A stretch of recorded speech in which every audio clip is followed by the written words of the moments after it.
ओम गंगणपते नमः। जय मातारा। पारशर ज्योतिर्विज्ञान में आप सभी दर्शकों का हार्दिक अभिनंदन है। विभिन्न विभिन्न समय पर ग्रह गोचर की स्थितियां बनी रहती हैं, ग्रह परिवर्तित होते हैं, जिसे से काल चक्र अग्रसर होता है।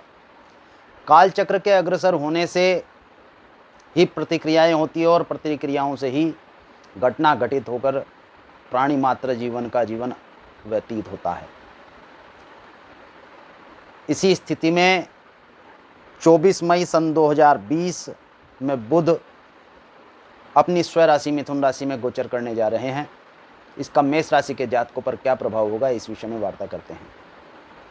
बुध 24 मई सन 2020 रात्रि 11:45 पर मृगशिरा नक्षत्र मिथुन राशि में गोचर करना प्रारंभ करेंगे तथा यहाँ 2 अगस्त सन 2020 प्रातः 3:23 तक बुध गोचर करेंगे। इस स्थिति के अनंतर बुध 18 जून 2020 प्रातः 10:23 पर वक्री भी होंगे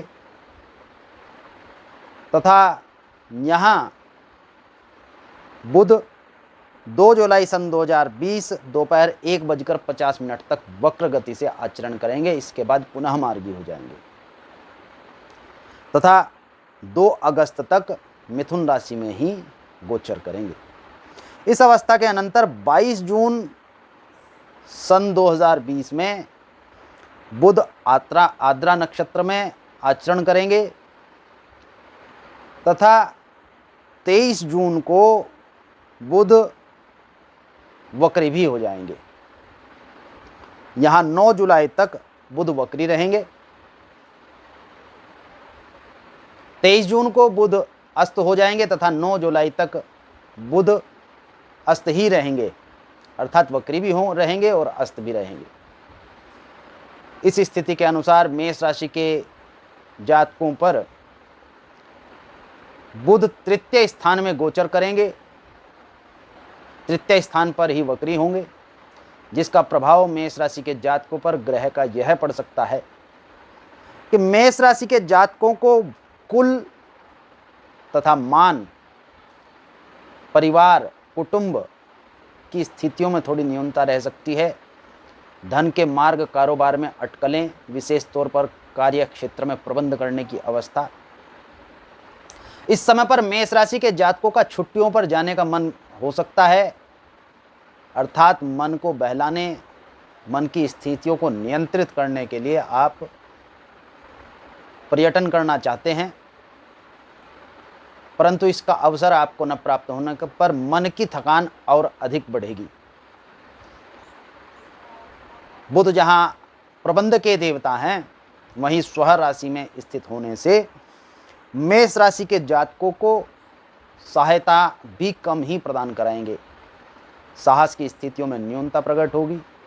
कार्य क्षेत्र में साहस न होने के कारण आप मन लगाकर कार्य नहीं कर पाएंगे। संतान पक्ष की ओर से चिंता के अवसर तथा गृहस्थ जीवन में भी मेष राशि के जातकों के न्यूनता प्रदर्शित होती है।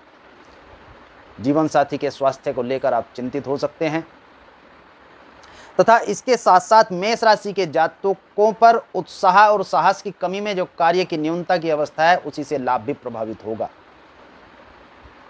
और इसी स्थिति में 18 जून से 12 जुलाई के मध्य जब बुध वक्री होंगे तो मेष राशि के जातकों के भिन्न भिन्न क्षेत्रों पर प्रभाव डालेंगे, अर्थात शारीरिक स्वास्थ्य स्थिति से भी आप न्यूनता समझेंगे। बहुत समय से मेष राशि के जातकों पर रोग को लेकर मानसिक विचार विमर्श है। हालांकि शरीर में किसी प्रकार का भी रोग नहीं है, परंतु आप बार बार रोग को लेकर चिंतित होते रहते हैं। कहीं ये रोग ना लग जाए, कहीं वह रोग ना लग जाए। जिस भी रोग के विषय में आप सोचते हैं, उस रोग से संबंधित अथवा आप समाज में जिस भी रोग से संबंधित स्थितियों को सुनते हैं, उससे संबंधित लक्षणों से बचाव करने का प्रयास करते हैं। यह मेष राशि के जातकों के लिए बहुत ही अच्छा है, परंतु आप बुध वक्री के समय पर इसमें अत्यधिक चिंता करने लगेंगे। सहायता न प्राप्त होने के कारण तथा साहस उत्साह में कमी के कारण सुख के मार्गों में भी न्यूनता आएगी, सुख के साधनों में न्यूनता आएगी, भौतिक सुख को कम अनुभव कर पाएंगे, मानसिक सुख के लिए प्रयत्न रहेंगे। इस समय पर मेष राशि के जातक आध्यात्म क्षेत्र की ओर भी अग्रसर हो सकते हैं। देखिए, जिस प्रकार आपका पर्यटन करने का मन है, इसमें आप जबरदस्ती मत करिएगा तथा बुध के वक्री के समय पर पर्यटन करने का प्रयास न करिएगा। लाभ आपको आपके कार्यक्षेत्र से, आपके कार्यक्षेत्र में जहां आप कर रहे हैं वहीं आपको प्राप्त हो जाएगा। कार्यक्षेत्र से संबंधित यात्राएं लाभ करने के लिए तथा पर्यटन करने के लिए आप ना करें तो ज़्यादा उत्तम है। इस समय पर लाभ अवश्य ही कार्यक्षेत्र से आपका बाधित होगा, अर्थात लाभ के अवसर कम ही प्राप्त होंगे। मेष राशि के जातकों को यहाँ बौद्धिक अक्षमताओं, प्रबंध की स्थितियों पर नियंत्रण रखना चाहिए। इस नियंत्रण से ही आप अपने कार्य को सफलता प्राप्त कर सकते हैं। मूल बिंदु यदि कहा जाए तो बुध के गोचर से, मिथुन राशि गोचर से मेष राशि के जातकों को कार्य क्षेत्र में ढील नहीं बरतनी है, आलस्य की स्थिति प्रकट नहीं करनी है। यदि आप इसमें परिवर्तन कर पाए तो आपको अवश्य ही सफलता प्राप्त होगी। शुभम भवतु। भगवान गणपति तथा मातारा आपका कल्याण करें।